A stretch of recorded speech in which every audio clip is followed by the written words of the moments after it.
అందరికీ నమస్కారం.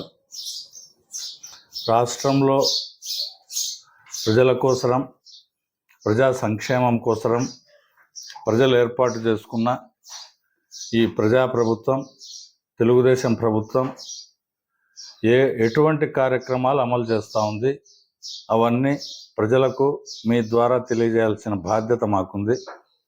ఆ విధంగా మనం తెలియజేసే దాంట్లో భాగంగా ఈ విశాఖ ఉక్కు గురించి ఈరోజు ఏ విధంగా తెలుగుదేశం ప్రభుత్వం శ్రీ నారా చంద్రబాబు నాయుడు గారి సారథ్యంలో కూటమి ప్రభుత్వం చేస్తున్నటువంటి సాధించినటువంటి ఈ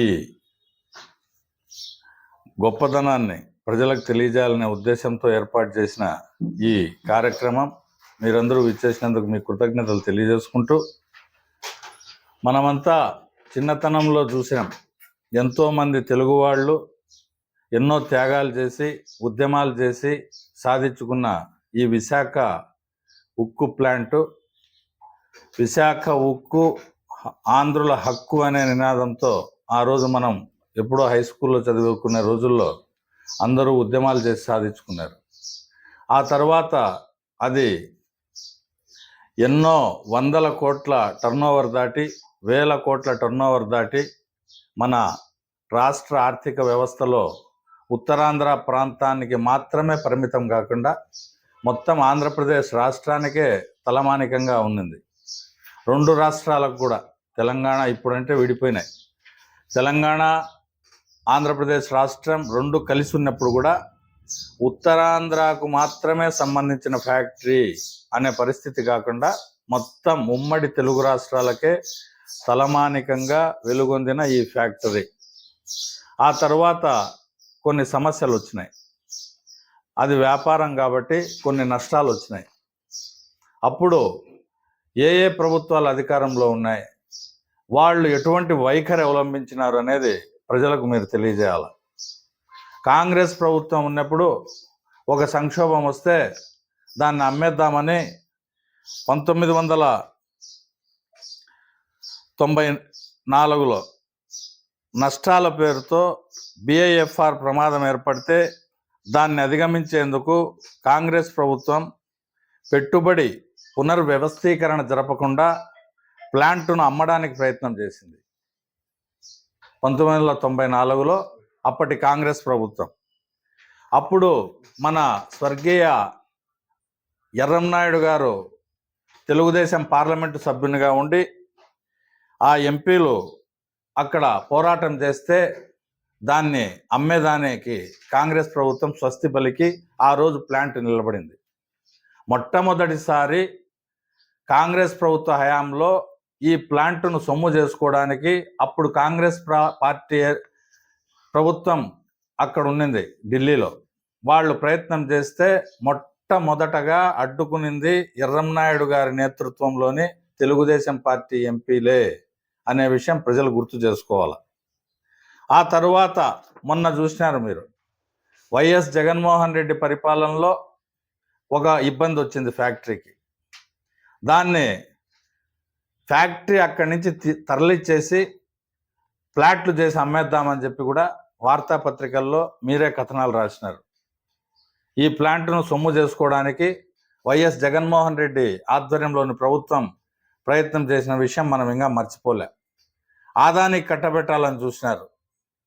ఆ స్థలం విలువలో కనీసం ఆ స్థలాన్ని ఈరోజు మార్కెట్ వాల్యూ చేస్తే అందులో 5-10% కూడా చేయని ఇంకా తక్కువ ధరకు ఆదానికి కట్టబెట్టాలని చూస్తే అదే ఈరోజు ఏం జరుగుతూ ఉంది.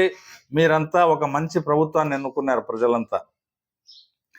చంద్రబాబు నాయుడు గారు, పవన్ కళ్యాణ్ గారు, బీజేపీ కలిసి ఈ కూటమి ప్రభుత్వంలో ఏం జరుగుతూ ఉంది. పల్లా శ్రీనివాసరావు గారు, మన భరత్ గారు ఎంపీలుగా పల్లా శ్రీనివాసరావు గారు వైజాగ్లో ఉన్నారు పార్టీ అధ్యక్షునిగా, ఇక్కడ భరత్ గారు ఎంపీగా ఉన్నారు వైజాగ్లో. వాళ్ళు కేంద్ర మంత్రి కుమారస్వామి గారికి ఒక రిప్రజెంటేషన్ ఇస్తే వెంటనే GST ఖర్చులకు బ్యాంకులో కొంత వడ్డీలు కట్టేదానికి 1300 కోట్ల రూపాయలు వెంటనే రిలీజ్ చేసినారు కేంద్ర ప్రభుత్వం. ఆ బ్యాంకుల నుంచి ఇబ్బంది లేకుండా సంస్థను నిలబెట్టుకునేదానికి వైజాగ్ స్టీల్ ప్లాంట్ను మొన్న జిఎస్టి కొంత కట్టాల్సి ఉన్నింది, కొంత ముడి సరుకుకు సంబంధించిన బ్యాంకు బకాయిలు కొంత కట్టాల్సి ఉంటే 1300 కోట్లు వెంటనే రిలీజ్ చేసింది పైన కేంద్రంలో ఉండే కూటమి ప్రభుత్వం.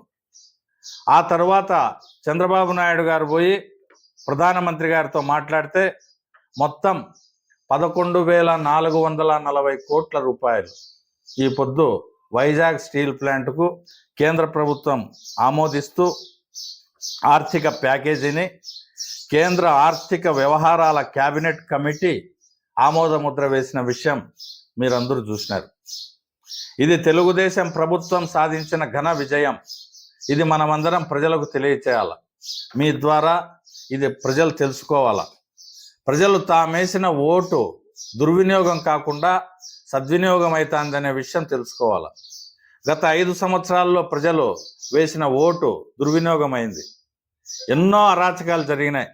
ఈరోజు పేపర్ చూడండి, ఒక పేజీ నిండా వాళ్ళు స్థలాలు ఆక్రమించుకునే సమస్యల గురించి అధికారులకు చెప్పుకోవడానికి ఎన్ని ప్రభుత్వ కార్యాలయాల చుట్టూ ప్రజలు తిరుగుతూ ఉండారో ఈరోజు వార్తాపత్రికలు చూస్తే ప్రతిరోజు ఇదే చూస్తున్నాం. ఆ విధంగా వాళ్ళు వేసిన ఓటు దుర్వినియోగం కాకుండా సద్వినియోగమైందనే విషయం ప్రజలు తెలుసుకోవాల్సిన బాధ్యత ఉంది.